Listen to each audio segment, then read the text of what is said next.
US presses pause on a $14 billion arms sale to Taiwan just days after Donald Trump returns from his big trip to China. Coincidence? Probably not. Fact is, Taiwan is left in the lurch by its most important ally. And to find out what that means for the island and the region, I talked to our correspondent, Rick Glauert in Taipei. Yeah, well, obviously, it's not great news for Taiwan, and there's been a lot of unease here since the Trump-Xi summit. Let's look at how we got here. Ahead of his most recent visit to China, Donald Trump called arms sales to Taiwan a negotiating chip and broke with a decades-old policy of not discussing military support to the island with Beijing. Returning to the U.S., he told reporters this. We discussed to Taiwan, the whole thing with the arms sales. It was in great detail, actually. And I'll be making decisions. But I think the last thing we need right now is a war.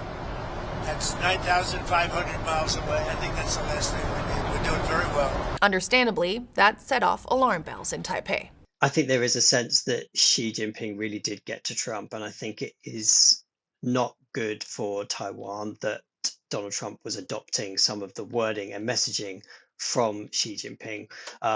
On the one hand, that is saying that Taiwan wants to go for independence, saying that Taiwan, that calling the Taiwan situation the Taiwan problem. This all paints Taiwan as the troublemaker in this situation. The U.S. has been Taiwan's foremost weapons supplier for decades, by a long shot. According to the Stockholm International Peace Research Institute, between 1950 and 2025, some 90% of weapons sales to Taiwan came from the United States.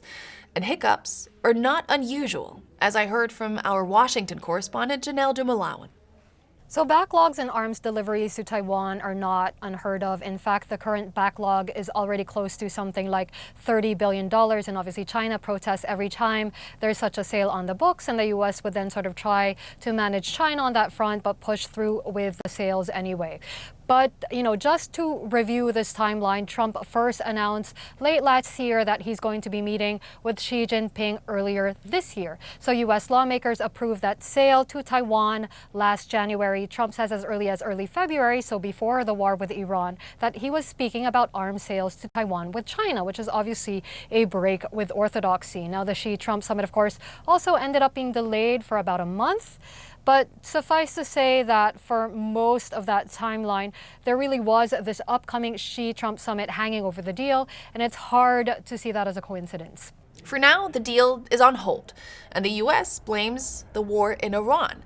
At a Senate hearing, the acting head of the U.S. Navy said this: "Right now, we're doing a pause in order to make sure we have the munitions we need for epic fury, which we have plenty." Not convinced? Neither is Taipei. I don't think many people believe that anywhere in the world. Taiwan's government hasn't specifically commented on that, but we should say that, weapon sales packages take years to go through. They're not sales from existing stockpiles, they're orders. So to think that the US wouldn't okay arms sales just because current stocks are perhaps running low because of the Iran war doesn't really hold much water, because the US is happy to okay arms sales when it doesn't have them to hand, and is happy to deliver them delayed and to have a backlog. For decades, Taiwan has relied on the assumption that the United States would back it against the threat of force from China. But in order to not upset Beijing, the U.S. official position has always been deliberately vague under a policy known as strategic ambiguity. The US doesn't exactly lay out how it would help Taiwan or under what circumstances, but that kind of backing has always been there since the 1970s, that the US would be willing to sell Taiwan weapons. So it's a really important relationship, and Taiwan's kind of defensive posture has been based on buying these weapons, sophisticated weaponry from the US. And obviously, when everyone here in Taiwan was watching for words coming out of the Xi-Trump summit, we were watching really carefully. Would he say something that showed that the US policy on Taiwan was changing? Because these are assurances, these are State Department wordings that have been really carefully kind of crafted over time to both support Taiwan in a way that's necessary for the US and its interests in the region, but also without kind of crossing so-called red lines for Beijing. Taipei is in a tough position here, and if you're watching us from Europe, it's one that might sound familiar. They're highly reliant on a superpower, no longer considered a reliable partner. Sentiment towards the US has been changing.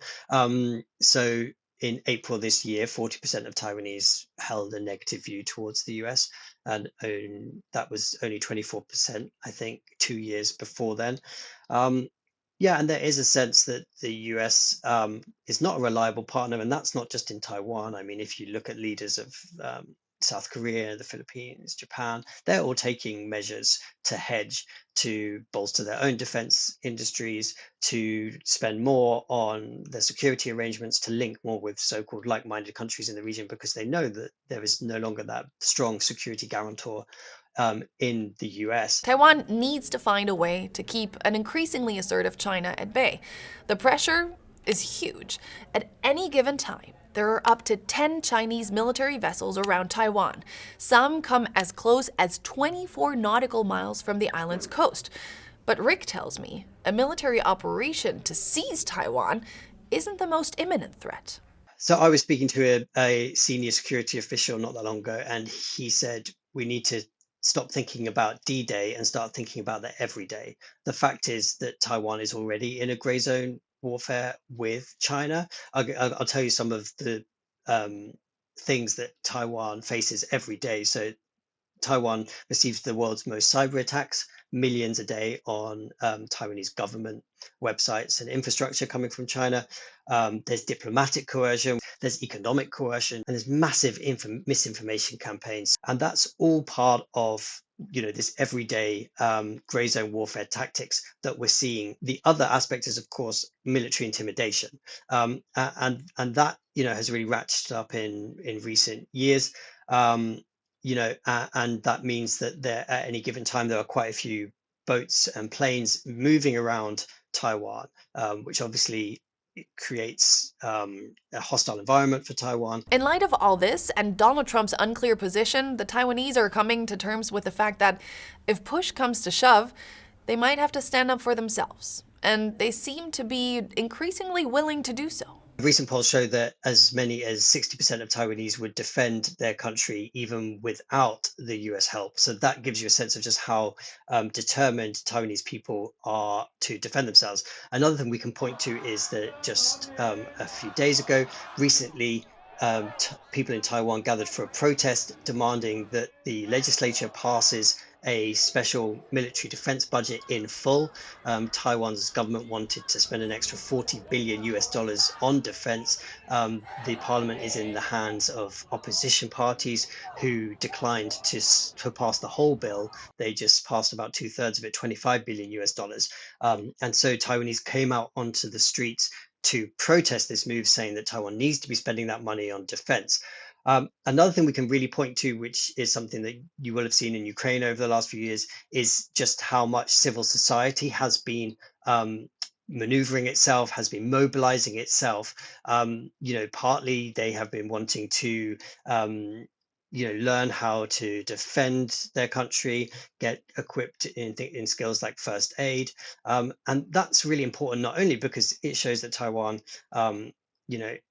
is taking interest in the big geopolitical situation, but also this sends a really important message to China that this isn't a country that's just going to walk over, that you could just walk over, that everyday Taiwanese are willing to give up their time, energy, effort, even now, to start thinking about how they're going to defend their nation. And that really sends an important message to China. It's all part of making any move on Taiwan look as unattractive as it can be, that there will be significant losses, that it would mean a long and hard battle, and that Taiwan isn't just for the taking. And if you're thinking, what do I care about what happens in Taiwan?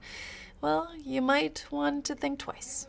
There's also a really important geopolitical economic background that we need to keep in mind whenever we're talking about what maneuvers or what China might do against Taiwan, and that is that Taiwan is an integral part to the global tech supply chain, right? Most of the world's most sophisticated semiconductor chips that you'll find in everything from your smartphone, electric vehicles, robotics, weaponry, a lot of them are made here in Taiwan. So if you think we now know what Russia's invasion of Ukraine does for oil prices, we now know what the war on Iran has done with blocking the Strait of Hormuz and how that's disrupted the global economy. Many people will say that a unilateral move from China on Taiwan and the disruption it would cause to global shipping, to that really fragile tech supply chain would be, gargantuan. So the international interest in strengthening Taiwan's position vis-a-vis China should also be gargantuan. But looking at Trump's calendar and his reluctance to upset the Chinese leader ahead of a face-to-face meeting, our Washington correspondent says it's quite unlikely he'll sign off on any deal before the end of the year. If meeting Xi is a consideration for Trump in deciding whether to sign off on that arms sales to Taiwan, well, that could be a challenge since there are at least 3 potential meetings in the pipeline in September. Xi is planning to come to Washington. Then there's the APEC summit in November, as well as then the G20 meeting hosted by the U.S. in December. So the pause may be temporary, but the signal it sends is not. For Taiwan, the question is no longer just how to deter China, but how much it can still count on the United States. And that uncertainty could reshape the balance of power in the region for years to come.